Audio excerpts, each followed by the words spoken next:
Hello students, প্রতিদিনের মতো আজ আবার একটি নতুন প্র্যাকটিস সেট নিয়ে চলে এসেছি। আজকের এই প্র্যাকটিস সেটে বাছাই করা কিছু গুরুত্বপূর্ণ জিকে প্রশ্ন রয়েছে, যেগুলি সমস্ত আপকামিং কম্পিটিটিভ এক্সামের জন্য হেল্পফুল হবে। শুরু করছি আজকের প্র্যাকটিস সেটের প্রথম প্রশ্ন। অর্থশাস্ত্র মূলত কি বিষয় নিয়ে লেখা? অর্থশাস্ত্র মূলত কি বিষয় নিয়ে লেখা? অপশন বলছে অর্থনীতি, নাকি সংস্কৃতি, নাকি রাষ্ট্রনীতি, নাকি রাজতন্ত্র। কি হবে? রাষ্ট্রনীতি। অর্থশাস্ত্র কিন্তু রাষ্ট্রনীতি নিয়ে লেখা, অর্থাৎ কোনো একটি দেশকে কিভাবে সুষ্ঠুভাবে পরিচালনা করা যায় সেই সমস্ত বিষয় কিন্তু এই অর্থশাস্ত্রের মধ্যে লেখা রয়েছে। আচ্ছা, অর্থশাস্ত্র একক কোনো একটি বই নয়, অর্থশাস্ত্র 15টি বইয়ের সমাহার, অর্থাৎ 15টি বই নিয়ে গঠিত কিন্তু এই অর্থশাস্ত্র। আচ্ছা, অর্থশাস্ত্র কে রচনা করেছে? কৈটিল্য। কৈটিল্য নয়, কৌটিল্য। কৌটিল্য হচ্ছে কি অর্থশাস্ত্র রচনা করেছে। আচ্ছা, কৌটিল্যর প্রকৃত বা আসল নাম কি? বিষ্ণুগুপ্ত। বিষ্ণুগুপ্ত হচ্ছে কৌটিল্যর আসল নাম বা প্রকৃত নাম। আচ্ছা, ভারতের চাণক্য কাকে বলা হয়? এই কৌটিল্যকেই কিন্তু ভারতের চাণক্য বলা হয়। আচ্ছা, কৌটিল্য এই যে অর্থশাস্ত্রটা লিখছে কোন টাইম পিরিয়ডে লিখেছিল? না, মৌর্য যুগের সময় লিখেছিল। অর্থাৎ যখন চন্দ্রগুপ্ত মৌর্য শাসক, তখন কিন্তু চন্দ্রগুপ্ত মৌর্যের প্রধানমন্ত্রী ছিল কৌটিল্য, এবং সে কিন্তু এই অর্থশাস্ত্রটা লিখেছিল। আচ্ছা, কৌটিল্য সহযোগিতাতে বা কৌটিল্য নীতিকে অনুসরণ করেই কিন্তু চন্দ্রগুপ্ত মৌর্য নন্দ বংশের প্রভাবশালী শাসক ধননন্দকে পরাজিত করে কিন্তু নন্দ বংশের পতন এবং তোর মৌর্য বংশের উত্থান সম্ভব হয়েছিল। হলো? আচ্ছা, এই যে অর্থশাস্ত্র, এই অর্থশাস্ত্রটা কে আবিষ্কার করেছে? শ্যাম শাস্ত্রী। শ্যাম শাস্ত্রী কিন্তু 1905 সালে এই অর্থশাস্ত্রকে আবিষ্কার করেছিল। আচ্ছা, এই যে এবার যদি বলা হয় সপ্তাঙ্গ থিওরি, সপ্তাঙ্গ থিওরি কার? এই কৌটিল্যরই কিন্তু সপ্তাঙ্গ থিওরি। সপ্তাঙ্গ থিওরি কি না, এখানে 7টি উপাদানের কথা বলা হয়েছে এই থিওরিতে। এই 7টি উপাদান ঠিকঠাক ভাবে যদি মেনটেন হয়, তাহলে সেই রাজ্য বা দেশের কিন্তু আশেপাশে কেউ আসতে পারবে না, অর্থাৎ সে কিন্তু শীর্ষে উঠে যাবে সেই দেশটা। তাহলে জানতে হবে এই সপ্তাঙ্গ থিওরি 7টা উপাদান কি। এই 7টা উপাদানের মধ্যে প্রথম উপাদান হচ্ছে রাজা, অর্থাৎ রাজাকে হতে হবে কিন্তু 1 নম্বরের, অর্থাৎ রাজাকে পথ দেখাতে হবে পুরো রাজ্য বা দেশকে। তাহলে রাজা হচ্ছে প্রথম উপাদান। তারপরে কে থাকবে? মন্ত্রী পরিষদ, অর্থাৎ মন্ত্রী পরিষদদেরকেও কিন্তু এ কোয়ালিটির হতে হবে। আচ্ছা, তারপরে সাধারণ মানুষ, অর্থাৎ সাধারণ জনসাধারণকে কিন্তু রাজাকে সহযোগিতা করতে হবে। তাহলে 3টে উপাদান কি কি পেলাম? রাজাকে পাচ্ছি, মন্ত্রী পরিষদ পাচ্ছি, আর সাধারণ মানুষ বা সাধারণ জনগণ পেলাম। 4 নাম্বার কি? দুর্গ, অর্থাৎ সেই জায়গাটাকে, সেই রাষ্ট্রটাকে বা রাজ্যটাকে ঘিরে রাখার জন্য কি দুর্গর প্রয়োজন। তাহলে 4 নম্বরে দুর্গ পেলাম। 5 কি? সেনা, পর্যাপ্ত সেনাবাহিনী থাকতে হবে, যে কোনো সময় কোনো দেশ তো এসে অ্যাটাক করে দেবে, তাহলে সেনাবাহিনী। 5 নম্বরে হচ্ছে সেনাবাহিনী। 6 নম্বরে কি? কোষাধ্যক্ষ, মানে কোষাগার। কোষাগারে পর্যাপ্ত টাকা পয়সা থাকতে হবে, কোষাগার। আর তোর 7 নম্বরে কি? মিত্র, অর্থাৎ বন্ধুত্বপূর্ণ, অন্যান্য সব দেশের সাথে বন্ধুত্বপূর্ণ সম্পর্ক রাখতে হবে। যে শুধুমাত্র এর সাথে ঝগড়া করলাম, এর সাথে ঝগড়া করলাম করলে হবে না, সমস্ত দেশের সাথে বন্ধুত্ব সুলভ আচরণ রাখতে হবে। যদি এই 7টা উপাদান কোনো দেশে ঠিকঠাক ভাবে মেনে নেয় বা মেনে চলে, তাহলে কিন্তু ওই দেশটা 1 নম্বরে যেতে বাধ্য। এই 7টা তত্ত্ব কি বলা হচ্ছে? সপ্তাঙ্গ থিওরি, যেটা দিয়েছিল কে? না, কৌটিল্য। পরীক্ষা প্রশ্ন আসতে পারে তার সপ্তাঙ্গ থিওরি কে দিয়েছে? কৌটিল্য। আচ্ছা, এই সপ্তাঙ্গ থিওরিতে তোর কৌটিল্য একটি নীতি অনুসরণ করেছিল। সেই নীতিটার নাম কি? মন্ডলা নীতি। আচ্ছা, মন্ডলা নীতিটা কি না, আমার শত্রুর শত্রু আমার বন্ধু। মানে ধর তুই আমার শত্রু, তাহলে তোর শত্রু সাহেব শত্রু, মানে সাহেব কিন্তু আমার বন্ধু হবে। মানে আমার শত্রুর শত্রু আমার মিত্র, মানে আমার মিত্র। হলো? এই নীতিটা হচ্ছে মন্ডলা নীতি, যে নীতিটা অনুসরণ করেছিল কে? কৌটিল্য। হলো? কৌটিল্য থেকে আর কোনো প্রশ্ন পরীক্ষা আসার মতো বাকি আছে? না। আচ্ছা, ঠিক আছে। নেক্সট প্রশ্ন, জি বা অভিকর্ষজ মান সবচেয়ে বেশি হয় কোথায়? অভিকর্ষজ মান সবচেয়ে বেশি হয় কোথায়? অপশন বলছে মেরুতে, নাকি নিরক্ষরেখায়, নাকি পৃথিবীর কেন্দ্রে, নাকি কোনোটি নয়। কি হবে? মেরুতে। মেরু অঞ্চল, অর্থাৎ হতে পারে উত্তর মেরু বা দক্ষিণ মেরু, যে কোনো মেরুতেই কিন্তু অভিকর্ষজ মানটা সবচেয়ে বেশি হয়। আচ্ছা, অভিকর্ষজ মান কি না, বা অভিকর্ষজ বল কি না, দুটি বিন্দুর মধ্যে আকর্ষণ বলটা নির্ভর করবে তাদের দূরত্বের উপর এবং দূরত্বের ব্যস্তনাপাতিক, অর্থাৎ দুটি বস্তুর মধ্যে দূরত্ব যত বাড়বে তাদের মধ্যে আকর্ষণ বল তত কমবে, আর দুটি বস্তুর মধ্যে দূরত্ব যত কমবে তাদের মধ্যে আকর্ষণ বল তত বৃদ্ধি পাবে। ঠিক সেরকমই পৃথিবীর আকৃতিটা কেমন? উপবৃত্তাকার, তাই তো, বা ডিমের মতো, বা অভিগত গোলক, অর্থাৎ কি নিরক্ষীয় অঞ্চলটা চ্যাপ্টা, এই নিরক্ষীয় অঞ্চলটা স্ফীত, নিরক্ষীয় অঞ্চল দিকটা স্ফীত আর মেরু অঞ্চলের দিকগুলো চ্যাপ্টা, তাই তো, অর্থাৎ এরকম ডিমের মতো আকৃতি বিশিষ্ট। আর আমরা জানি কি যে নিরক্ষীয় ব্যাস 12,757 কিমি, আর মেরু ব্যাস কত? 12,714 কিমি। তাহলে পৃথিবীর কেন্দ্র থেকে নিরক্ষীয় ব্যাসার্ধ যতটা হবে, পৃথিবীর কেন্দ্র থেকে মেরু ব্যাসার্ধ কিন্তু তার থেকে অবশ্যই কম হবে, তাই তো। তাহলে ধরো নিরক্ষরেখার এই পরিধির ওখানে যদি একটা কোনো বস্তুকে রাখি, আর মেরু অঞ্চলের ওই পরিধির ওখানে যদি কোনো একটা বস্তুকে রাখি, তাহলে পৃথিবীর কেন্দ্র থেকে কার দূরত্বটা কম হবে? মেরু অঞ্চলেরটা কম হবে। আর দূরত্ব কম হলে কি হবে? আকর্ষণ বল বেশি হবে বা অভিকর্ষজ বল বেশি হবে। তাই পৃথিবীর কেন্দ্র থেকে তোর মেরু অঞ্চলের মধ্যে কি না আকর্ষণ বল বা অভিকর্ষজ বলটা সবচেয়ে বেশি হয়, আর নিরক্ষীয় অঞ্চলে কিন্তু তার আকর্ষণ বল বা অভিকর্ষজ বলটা তুলনামূলক কম হয়। আর পৃথিবীর কেন্দ্রে কি হবে না অভিকর্ষজ বল শূন্য হয়ে থাকে, অর্থাৎ দুটো বস্তু যদি পরস্পরের মধ্যে আকর্ষণ করে থাকে তার মধ্যে কি আর কিছু হবে না। তাহলে পৃথিবীর কেন্দ্রে আকর্ষণ বলের মান শূন্য হয়ে থাকবে। আচ্ছা, আর মেরু অঞ্চলে আকর্ষণ বল বা অভিকর্ষজ বলের মানটা সবচেয়ে বেশি হবে, আর নিরক্ষীয় অঞ্চলে কিন্তু তার মানটা তুলনামূলক মেরুর থেকে কম হবে। আচ্ছা, এইটুকু করলাম। কোরিওলিস বলটাও জেনে নিই। কোরিওলিস বলটা কি না পৃথিবীর আবর্তনের ফলে যে এক বিশেষ বলের সৃষ্টি হয়, যেটা বায়ু এবং সমুদ্র তরঙ্গের গতির দিক বিক্ষেপ ঘটায়, তাকে বলা হয় কোরিওলিস বল। পৃথিবীর আবর্তনের ফলে কিন্তু এই বলটা সৃষ্টি হয়ে থাকে। আচ্ছা, যেটি মেরু অঞ্চলে কিন্তু এই কোরিওলিস বলের মান সব থেকে বেশি হয়, আর নিরক্ষীয় অঞ্চলে কিন্তু বা নিরক্ষরেখা বরাবর এই কোরিওলিস বলের মানটা শূন্য হয়ে থাকে। ঠিক আছে। আচ্ছা, পৃথিবীর গতি সম্পর্কে একটু জেনে নিই না। পৃথিবীর আবর্তন বেগের যে স্পিডটা সব থেকে কিন্তু বেশি হয় নিরক্ষীয় রেখা বরাবর অঞ্চলে, আর মেরু অঞ্চলে কম হয়ে থাকে। কেন কম হয়ে থাকে? দেখ, পৃথিবীর নিরক্ষীয় অঞ্চলের পরিধি পৃথিবীর মেরু অঞ্চলের পরিধি থেকে অনেক বেশি হয়। পৃথিবীর নিরক্ষীয় অঞ্চলটাও এক পাক হতে 24 ঘন্টা সময় নিচ্ছে, আর মেরু অঞ্চলটাও এক পাক হতে 24 ঘন্টা সময় নিচ্ছে, তাই তো। তাহলে 24 ঘন্টাতে নিরক্ষীয় অঞ্চলটাও এক পাক হবে, কিন্তু তার দূরত্বটা বেশি। তাহলে যখন কনস্ট্যান্ট থাকবে, তাহলে বেশি দূরত্ব অতিক্রম করতে গেলে বেশি স্পিডের প্রয়োজন, তাই তো।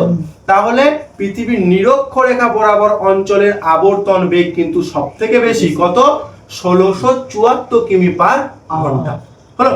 তাহলে এখান থেকে কি জানলাম না অভিকর্ষজ বলের মান সব থেকে বেশি মেরুতে, নিরক্ষরেখা বরাবর অঞ্চলে তার বলের মানটা কম হয়, পৃথিবীর কেন্দ্রে সেটা শূন্য হয়ে যায়।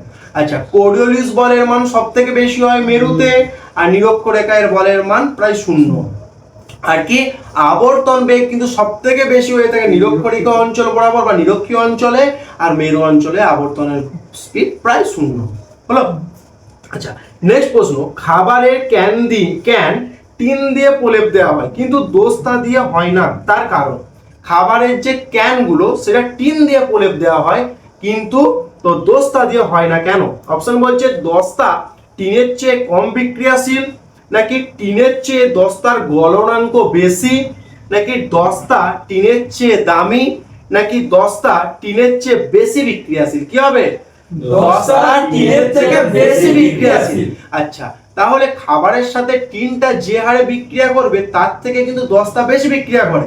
কার সাথে বিক্রিয়া করবে না খাবারের মধ্যে যে সমস্ত জৈব অ্যাসিডগুলো রয়েছে তার সাথে কিন্তু দস্তা যদি সংস্পর্শে আসতে পায়, এতটাই দস্তা বিক্রিয়াশীল, ফলে কি হবে না খাবারের মধ্যে জৈব অ্যাসিডের সাথে দস্তা বিক্রিয়া করে কিন্তু খাবারের মধ্যে বিশেষ সৃষ্টি করতে পারে, যেটা মানব শরীরের ক্ষতি করবে। ঠিক আছে, আচ্ছা এই দস্তার কয়েকটি আকরিকের নাম বল।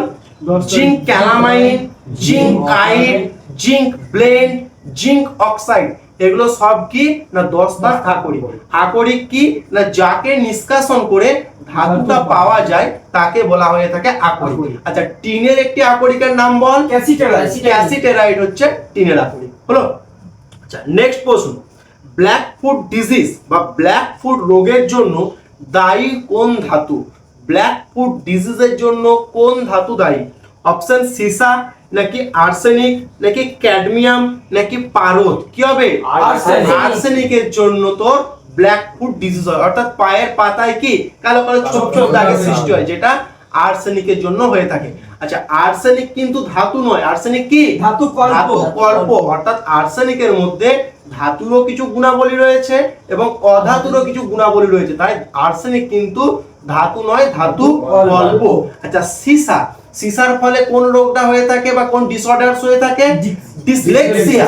কি হয়? ডিসলেক্সিয়া। ডিসলেক্সিয়া কি পঠন অক্ষমতা, অর্থাৎ পড়ার অসক্ষমতা। যেমন কি না এই ডিসলেক্সিয়া যদি কারোর থেকে থাকে তারা কিন্তু বি আর ডি এর মধ্যে ডিফাইন করতে পারবে না।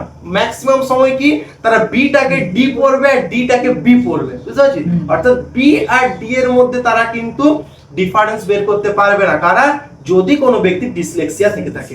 এই ডিসলেক্সিয়াটা কি নানা কারণে হতে পারে, অর্থাৎ যখন সে মাতৃগর্ভে ছিল তখন তার মায়ের কোনো শারীরিক যদি কোনো অসুখ হয়ে থাকে তখন হতে পারে, বা কোনো জিনগত প্রবলেমের ফলেও হতে পারে, বা কোনো শিখেছে যেখানে সেখানে শেখার অক্ষমতা জনিত হতে পারে, বা এই সীসা ধাতুর ধরনেও কিন্তু হতে পারে এই ডিসলেক্সিয়া রোগটা। আচ্ছা ক্যাডমিয়াম, ক্যাডমিয়াম কিসের জন্য হয়? ক্যাডমিয়াম ধাতুর জন্য ইটাই রোগ হয়, যে ইটাই রোগটাকে আরেকটা নামে জানে কি? আউচ। আচ্ছা ক্যাডমিয়ামটা রোগটার ফলে এই যে ইটাই রোগটার ফলে কি হবে না হাড়ে প্রচন্ড পরিমাণে ব্যথা হবে। ইটাই হওয়ার ফলে কি হাড়ে প্রচন্ড পরিমাণে ব্যথা হবে। আচ্ছা এই ক্যাডমিয়াম ধাতুর প্রভাব যে ইটাই রোগটা সর্বপ্রথম কোথায় হয়েছিল? জাপানে হয়েছিল। হলো। আচ্ছা নেক্সট অপশন আছে পারদ। পারদের ফলে কোন রোগ হয়? মিনামাটা রোগ হয়ে থাকে, মিনামাটা। আচ্ছা মিনামাটা রোগটা মেইনলি কি স্নায়বিক রোগ, অর্থাৎ একটা স্নায়ুর রোগ। তবে শুধু স্নায়ুকে অ্যাটাক করে এই নয়, মানব দেহ এমন একটা অংশ বা মানব দেহ এমন একটা জিনিস যার একটা অংশকে যদি বিকল করে দিতে পারে আস্তে আস্তে সমস্ত শরীরটাকে বিকল করে দেবে। তাহলে মিনামাটা অ্যাকচুয়ালি কি স্নায়ুটাকে আগে অ্যাটাক করে। হলো। আচ্ছা নেক্সট প্রশ্ন, ভারতের একটি বৃষ্টির ছায়া অঞ্চলের নাম। ভারতের একটি বৃষ্টির ছায়া অঞ্চলের নাম হলো চেরাপুঞ্জি, নাকি শিলং, নাকি গৌহাটি, নাকি বক্সাদুয়ার? কি হবে? শিলং। আচ্ছা এই বৃষ্টির ছায়া অঞ্চল কোন প্রকার বৃষ্টিপাতের ফলে হয়ে থাকে? শৈলক্ষেপ বৃষ্টিপাত বা ওরোগ্রাফিক রেইনফলের ফলে হয়ে থাকে। ওরোগ্রাফিক রেইনফল বা শৈলক্ষেপ বৃষ্টিপাতটা কেমন না জলীয় বাষ্পপূর্ণ আর্দ্র বায়ু যখন কোনো পর্বতের ঢালে বাধা পায় দিয়ে সেখানে বৃষ্টিপাত ঘটায়, সেই বৃষ্টিপাতটাকে বলা হয় শৈলক্ষেপ বৃষ্টিপাত। তাহলে ওই জলীয় বাষ্পপূর্ণ আর্দ্র বায়ুটা পর্বতের যে ঢালে বাধা পেয়ে বৃষ্টিপাতটা ঘটালো সেই ঢালটাকে বলা হবে কি? প্রতিপাত ঢাল। তাহলে পরীক্ষায় প্রশ্ন আসে যে পর্বতের কোন ঢালে শৈলক্ষেপ বৃষ্টিপাত হয়? প্রতিপাত ঢালে। তাহলে পর্বতের যে ঢালে বৃষ্টিপাত ঘটলো অর্থাৎ প্রতিপাত ঢালটায় বৃষ্টিপাত ঘটলো, ঠিক তার অপর সাইডে যে পর্বতের ঢালটা রয়েছে সেটাকে বলা হবে অনুপাত ঢাল। কিভাবে হয় না বৃষ্টি? ওখানে কিন্তু সেরকম বৃষ্টিপাত হয় না, কেন না যত জলীয় বাষ্প এনেছে সে কিন্তু প্রতিপাত ঢালেতেই বৃষ্টি করে সব শেষ করে দিয়েছে। যেটুকু অবশিষ্ট রয়েছে সেটুকুটা পাহাড়ের চূড়াকে অতিক্রম করে ওই সাইডে গিয়ে খুব অল্প পরিমাণে বৃষ্টিপাত ঘটায়। এটা কি বলা হয়? বৃষ্টির ছায়া অঞ্চল। তাহলে বৃষ্টির ছায়া অঞ্চল কোন ঢালে হবে? অনুপাতে ঢালে হবে। ঠিক সেরকমই এই যে খাসি পাহাড় আছে, মেঘালয় মালভূমি কি কি পাহাড় নিয়ে গঠিত? খাসি, গারো, জয়ন্তিয়া, এই সমস্ত পাহাড়গুলোকে নিয়ে মেঘালয় মালভূমি অবস্থান করছে। এই খাসি পাহাড়ের এক ঢালে রয়েছে চেরাপুঞ্জি আর এক ঢালে রয়েছে শিলং। চেরাপুঞ্জিতে প্রচুর বৃষ্টিপাত হয়, কারণ কি সেটা পাহাড়ের কি খাসি পাহাড়ের প্রতিবাদ অবস্থিত, আর শিলংটা পাহাড়ের কি ওই খাসি পাহাড়ের অনুপাত নামে অবস্থিত, তাই সেখানে বৃষ্টিপাত বেশি হয় না। ঠিক আর একটা এক্সাম্পল দেওয়া যাবে পশ্চিমঘাট পার্বত্য অঞ্চল। পশ্চিমঘাট পার্বত্য অঞ্চলে যখন দক্ষিণ পশ্চিম মৌসুমী বায়ুটা এসে ধাক্কা মারছে তখন পশ্চিমঘাট পার্বত্য অঞ্চলে পশ্চিম ঢালে প্রচুর পরিমাণে বৃষ্টিপাত ঘটায়, কিন্তু ঠিক তার বিপরীত ঢালে অবস্থিত রয়েছে পূর্ব ঢাল, সেখানে কিন্তু বৃষ্টিপাত ঘটায় না। তাহলে বৃষ্টির ছায়া অঞ্চলের এক্সাম্পল কি কি হবে? একটা শিলং হবে, আর একটা কি হবে? পশ্চিমঘাট পর্বতের পূর্ব ঢাল। হলো? আচ্ছা, নেক্সট প্রশ্ন, ইউরো প্রবর্তনের আগে গ্রিসের সাধারণ মুদ্রা কি ছিল? ইউরো প্রবর্তনের আগে গ্রিসের সাধারণ মুদ্রা কি ছিল? অপশন বলছে পাউন্ড, নাকি স্টার্লিং, নাকি দাক্ষমা, নাকি ক্রোন বা ক্রোনা। কি হবে? দাক্ষমা হচ্ছে ইউরো প্রবর্তনের আগে গ্রিসের মুদ্রা ছিল। আচ্ছা, ইউরো মুদ্রা কোন কোন কান্ট্রিতে দেখা যায়? মেইনলি ওই ইউরোপিয়ান কান্ট্রিগুলো তো সবগুলোতেই প্রায় ইউরোটা দেখা যায়। আচ্ছা, গ্রিস 1830 সালে তোর কোন সাম্রাজ্য থেকে? অটোমান। 1830 সালে অটোমান সাম্রাজ্য থেকে গ্রিসের স্বাধীনতা যুদ্ধের মাধ্যমে গ্রিস কিন্তু স্বাধীনতা পায়। 1830 সালে স্বাধীনতা পেয়েছিল। 1830 থেকে 1833 সাল পর্যন্ত একটি মুদ্রা ব্যবহার করতো গ্রিসের লোকেরা, যেটাকে বলতো ফিনিক্স বলা হতো। কি? ফিনিক্স। এখানে দাক্ষমা অপশন না দিয়ে যদি ফিনিক্স দিত, ফিনিক্সও কিন্তু হতো, কিন্তু ফিনিক্সটা খুব কম সময় চালু ছিল। কত? 1830 থেকে 1833 সাল পর্যন্ত। তারপর ফিনিক্সটাও বাদ হয়ে গেল। 1833 থেকে 2002 সাল পর্যন্ত এই দাক্ষমা মুদ্রাটা প্রচলিত ছিল। 2002 সাল থেকে ইউরো মুদ্রার প্রচলন ঘটে। তাহলে ইউরো মুদ্রার প্রচলন কত সালে ঘটে? 2002 সাল থেকে কিন্তু ইউরো নামক মুদ্রাটার প্রচলন হয়েছে। তাহলে 1833 থেকে কিন্তু একবারে 2002 সাল পর্যন্ত গ্রিসের মুদ্রা ছিল দাক্ষমা। হলো? তাহলে 1830 এ অটোমান সাম্রাজ্য থেকে গ্রিস স্বাধীনতা পাচ্ছে। 1830 থেকে 33 পর্যন্ত কি হচ্ছে? ফিনিক্স। 1833 থেকে 2002 ইউরো, আর 2002 সাল থেকে এখন বর্তমানে সব ইউরোই চলছে গ্রিসে। হলো? আচ্ছা, এছাড়া আরো আছে ইতালি। ইতালিতেও 2002 থেকে তো ইউরো স্টার্ট হয়েছে। তাহলে 2002 এর আগে পর্যন্ত ইতালিতে কি ছিল? লিরা। লিরা মুদ্রা, ইতালির লিরা। আচ্ছা, পর্তুগালের কি ছিল 2002 এর আগে পর্যন্ত? স্কুডো। স্কুডো ছিল কিন্তু পর্তুগালের মুদ্রা। আচ্ছা, স্পেনের কি ছিল? পেস্টা। পেস্টা বা পেসেতা, এগুলো কিন্তু 2002 এর আগের মুদ্রা ছিল। হলো? আচ্ছা, নেক্সট প্রশ্ন, নীলনদ কোন দেশের মেরুদণ্ড হিসাবে পরিচিত? নীলনদ কোন দেশের মেরুদণ্ড হিসাবে পরিচিত? অপশন বলছে সুদান, নাকি মিশর, নাকি সৌদি আরব, নাকি মরক্কো। কি হবে? মিশর। মিশরকে নীলনদের দ্বার বলা হয়। আচ্ছা, এই নীলনদটা কি পৃথিবীর দীর্ঘতম নদী? পৃথিবীর দীর্ঘতম নদী যদি বলা হয় নীলনদ, আর পৃথিবীর বৃহত্তম নদী যদি বলা হয় তখন কি হয়ে যাবে? অ্যামাজন। তাহলে পৃথিবীর দীর্ঘতম নদীটা কিন্তু দুটি নদীর মিলিত প্রবাহ। কি কি? একটা হচ্ছে হোয়াইট নীল, একটা হচ্ছে ব্লু নীল। আচ্ছা, হোয়াইট নীল নদীটা কোথা থেকে উৎপত্তি হয়েছে? বুরুন্ডির উচ্চভূমি। হোয়াইট নীল কোথা থেকে উৎপত্তি হয়েছে? বুরুন্ডির উচ্চভূমি। আর ব্লু নীলটা কোথা থেকে উৎপত্তি হয়েছে? ইথিওপিয়ার মালভূমি। ইথিওপিয়ার মালভূমি থেকে উৎপত্তি হচ্ছে ব্লু নীল, আর হচ্ছে বুরুন্ডির উচ্চভূমি থেকে উৎপত্তি হয়েছে হোয়াইট নীল। এই দুটি নদী পরস্পর মিলিত হয়েছে সুদানের রাজধানী কি? খার্তুম। ওই খার্তুম শহরের কাছে দুটো নদী মিলিত হয়েছে এবং মিলিত প্রবাহ নীল নদ নামে প্রবাহিত হয়ে ভূমধ্য সাগরে মিলিত হয়েছে। হলো? আচ্ছা, মিশরের রাজধানী কি? কায়রো। ঠিক আছে, নেক্সট প্রশ্ন, খাদ্যনালীর কোন অংশে কার্বোহাইড্রেট, প্রোটিন, ফ্যাট সম্পূর্ণ হজম হয়? অপশন বলছে খাদ্যনালী বা এসোফেগাস, নাকি বৃহদন্ত, নাকি ক্ষুদ্রান্ত, নাকি পাকস্থলী। কি হবে? ক্ষুদ্রান্তের মধ্যে কার্বোহাইড্রেট জাতীয় খাদ্যেরও পরিপাক হয়, প্রোটিনেরও পরিপাক হয়, আর ফ্যাটেরও পরিপাক হয়। আচ্ছা, পরিপাকগুলো একটু আমরা এক নজরে আলোচনা করে নিই। আমরা সর্বপ্রথম যে কোনো খাবারটা খেলাম, যদি সেই খাবারটা শর্করা জাতীয় খাবার হয়ে থাকে তাহলে কিন্তু আমাদের মুখে দিয়ে কিন্তু হজম হয়ে যায়, হজমের প্রক্রিয়া শুরু হয়ে যায়। কোন কোন উৎসেচক সাহায্য করে? টায়ালিন আর হচ্ছে অ্যামাইলেজ। তাহলে মুখের লালা রসের মধ্যে থাকে টায়ালিন এবং অ্যামাইলেজ, যেটা কি শর্করা জাতীয় খাদ্যের পরিপাকে সাহায্য করে। তারপর খাবারটা গ্রাসনালী বা এসোফেগাসের মধ্য দিয়ে কোথায় আসে? পাকস্থলীতে আসে। আচ্ছা মাথায় রাখবি এই যে এসোফেগাস বা গ্রাসনালী বা খাদ্যনালীর মধ্য দিয়ে যে খাবারটা আসছে সেই সময় কিন্তু খাবারের কোনো প্রকার পরিপাক হয় না। তাহলে এসে খাবারটা কোথায় পাকস্থলীতে এসে জমা হলো, 4 ঘন্টার মতো খাবারটা কোনো সঞ্চিত থাকে। আর পাকস্থলীতে 4টি জিনিস খরিত হয়।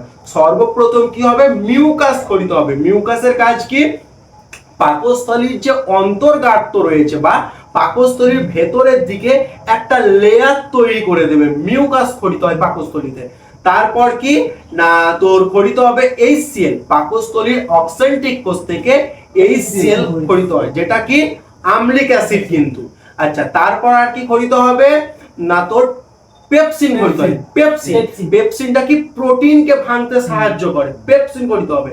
তারপর কি রেনিন খরিত হবে, যেটা দুধকে দই পরিণত হতে সাহায্য করে। তাহলে দেখ পাকস্থলীতে ফ্যাটের কিন্তু পরিপাক হলো না, পাকস্থলীতে কি হচ্ছে প্রোটিনের হচ্ছে, যেটা পেপসিন করছে। আর আমাদের মুখেতে কি অ্যামাইলেজ এবং টায়ালিন কি করছে, শর্করা। তাহলে ফ্যাটের কিন্তু হচ্ছে না। পাকস্থলীর পরই পড়ছে কি ক্ষুদ্রান্ত। ক্ষুদ্রান্তের 3টি পার্ট, একটা কি ডিওডিনাম, তারপরে জেজুনাম, তারপরে হচ্ছে তোর ইলিয়াম। আচ্ছা ডিওডিনামের ওই জায়গাতে কি হচ্ছে না পিত্তরস এসে মিলিত হয়। পিত্তরস কোথা থেকে খরিত হয়, যকৃৎ থেকে খরিত হয়। আর সঞ্চিত কোথায় হয়, পিত্তথলিতে।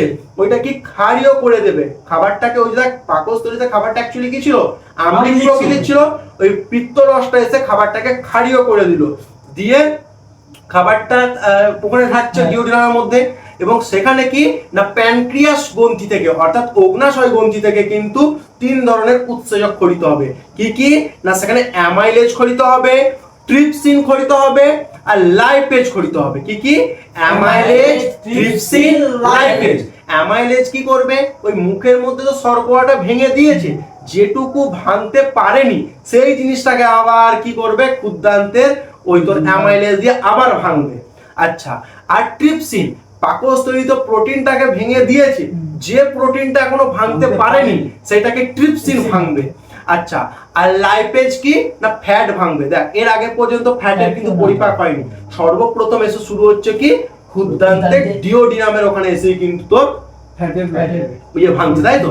তাহলে কি দেখ ক্ষুদ্রান্তেই প্রোটিনেরও পরিপাক হচ্ছে, আচ্ছা কার্বোহাইড্রেটেরও পরিপাক হচ্ছে, আর স্নেহ পদার্থ বা ফ্যাটেরও কিন্তু পরিপাক হচ্ছে। তারপর হচ্ছে তোর ক্ষুদ্রান্তের ডিওডিনামের পর আছে কি না তোর জেজুনাম। জেজুনামে কিন্তু যে পুরো পরিপাকটা এখানেই সম্পন্ন হয়, জেজুনামে পুরো হজম প্রক্রিয়া শেষ হয়।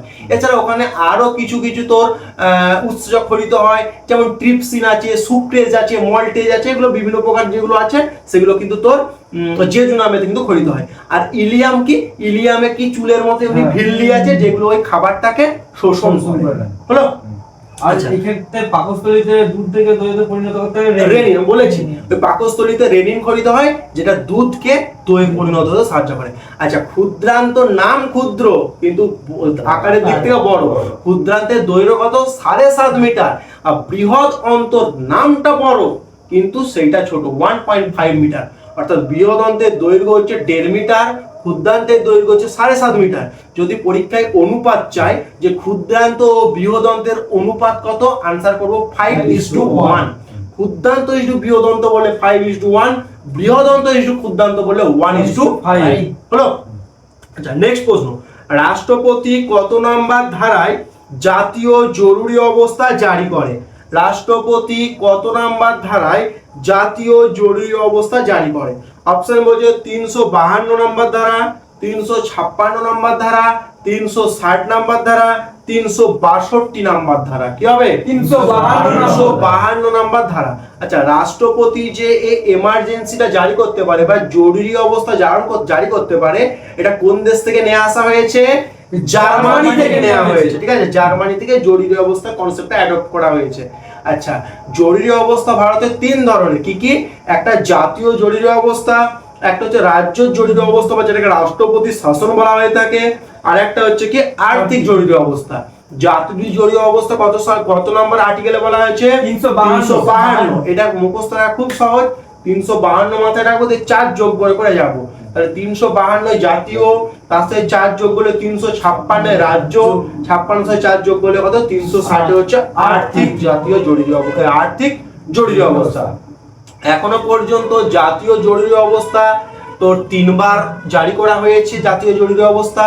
কি কি না, একটা হচ্ছে 1962 সালে যখন ভারত আর চীনের সাথে যুদ্ধ হয়, 1971 সালে ভারত পাকিস্তানের সাথে যখন যুদ্ধ হয়, আর 1975 সালে অভ্যন্তরীণ গোলযোগের জন্য।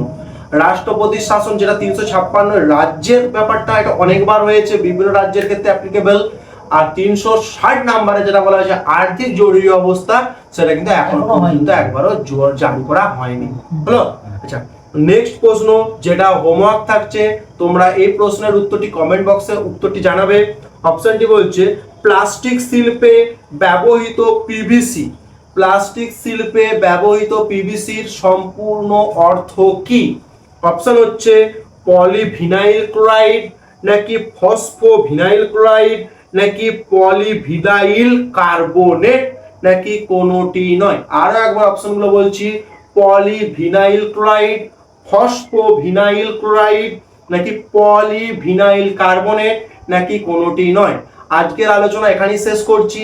আলোচনার প্রশ্ন এবং আলোচনা কেমন লাগলো অবশ্যই কমেন্ট বক্সে জানাবে। দেখা হচ্ছে নতুন ভিডিওতে।